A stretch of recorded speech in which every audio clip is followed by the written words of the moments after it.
Yeah. You've got the pressing on you. You're just thinking that's what you do, baby.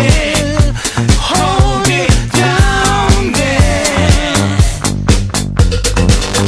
Jump with the flow and move it. Jump back and forth and feel like you within yourself and work it out.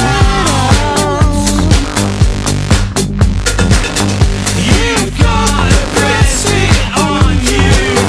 You just thinking that's what you do, baby. Hold it down there. Jump with it all and move it. Jump back and forth and feel like you within yourself and work it out.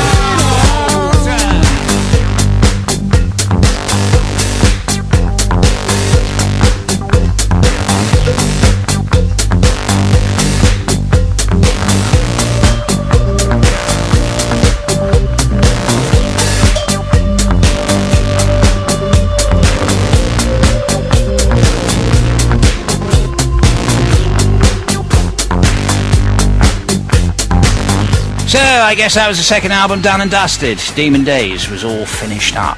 We did one more single off that, El Mañana, which featured maybe our finest video to date.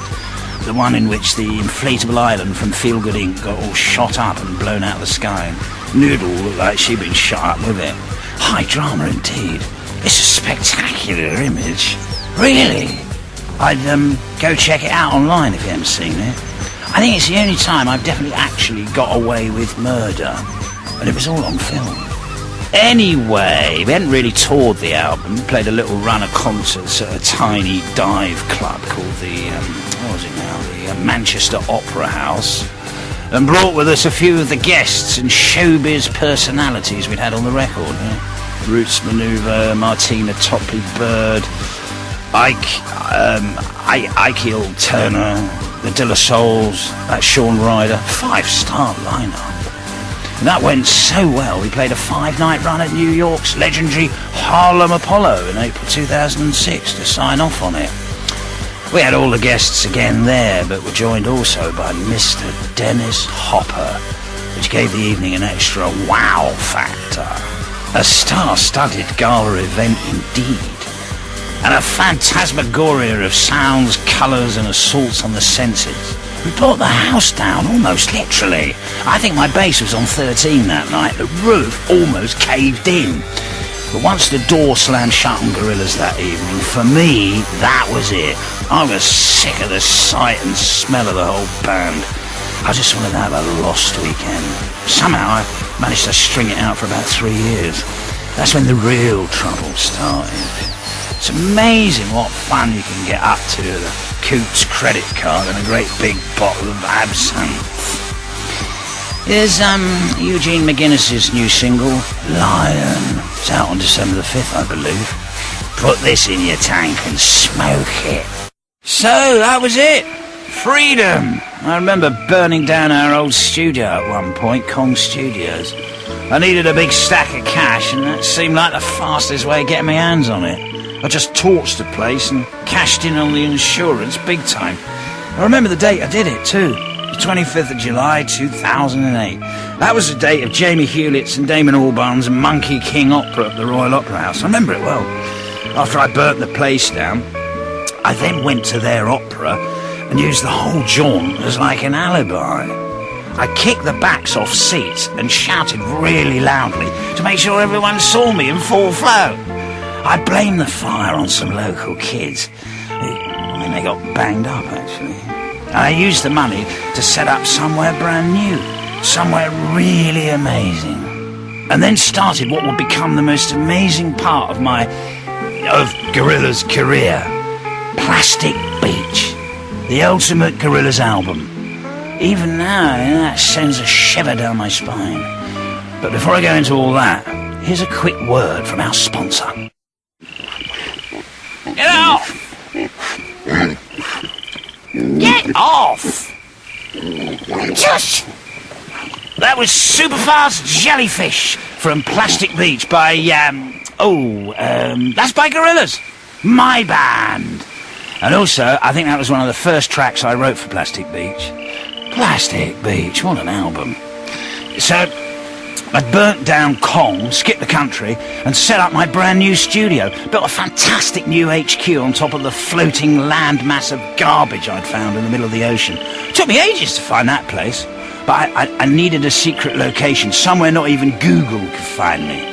I had a whole bunch of goons on my tail, really nasty types, murderers and assassins and the like, all of them trying to do me in. So I just needed to get my head down, somewhere off the radar for a while. It was just a giant piece of rotten plastic in the middle of nowhere. Funny thing was that it looked idyllic from far away through the binoculars, a floating paradise. But once you got closer, you could see it was just landfill, grease, garbage, destruction, and rusty old pipes and dumped bits of plastic. That didn't bother me, though. I painted the whole thing bright pink and got on with it. I thought it was bliss. The solitude, the peace. When I first got there, I just wandered up and down, kicking the landscape, looking out into the night sky, playing with the echoes and marvelling at the enormity of the universe, You wouldn't believe the view of the stars from out there. Just amazing.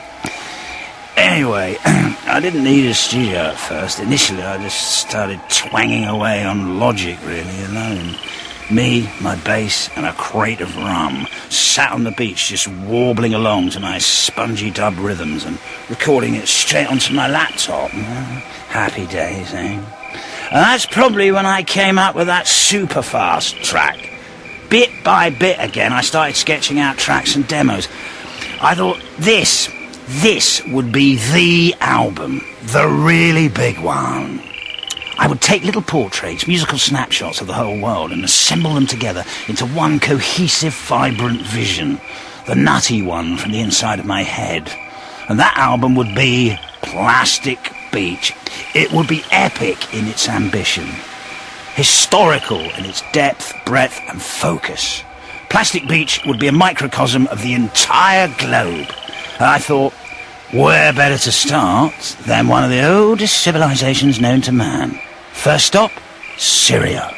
This is White Flag, featuring Bashi and Kano from the UK and the National Orchestra for Arabic Music. A grimy, wind-blowing dancehall music over Arabic orchestras. Now, that's not the type of thing you hear every day on Top of the Pops now, is it? White Flag, by me, Gorillaz. Move along inside the bus. Hi, me, Murdoc, Gorillaz. So, yeah, that was my Plastic Beach album. Again, another all-star lineup. Snoop Doggy Dogg, Half the Clash. Mos Def came in for Stylo and Sweepstakes. My dear friend Bobby Womack too. Lou Reed, Little Dragon. Marky Smith from The Fall. Griff from the Super Furry Animals. Just got silly, really. I had half the history of music on that record. We actually had John Lennon on it at one point, floating in from across the ether. But I thought that was a bit far-fetched, even by my standards, so I chose to knock that one off. But I want to clear this up. Plastic Beach, it wasn't a green record. It was a soundtrack for a plastic beach. Little snapshots of many, many places around the world stuck together on a billboard so you can see how they all fit, how they all work together. It's not a judgment on the world, it's just a picture. It's a 4-dimensional postcard. Actually, let's play this. This is one of my favourite cuts off the Plastic Beach album. This is Empire Ants featuring Little Dragon. Oh, that's just gorgeous. That's Licky Lee there with Sadness is a Blessing, which, in many ways it is, isn't it? I need to run round the corner now and go and pick up some milk. Well, no, hang on, not milk, something else. Look, I'm off for a moment.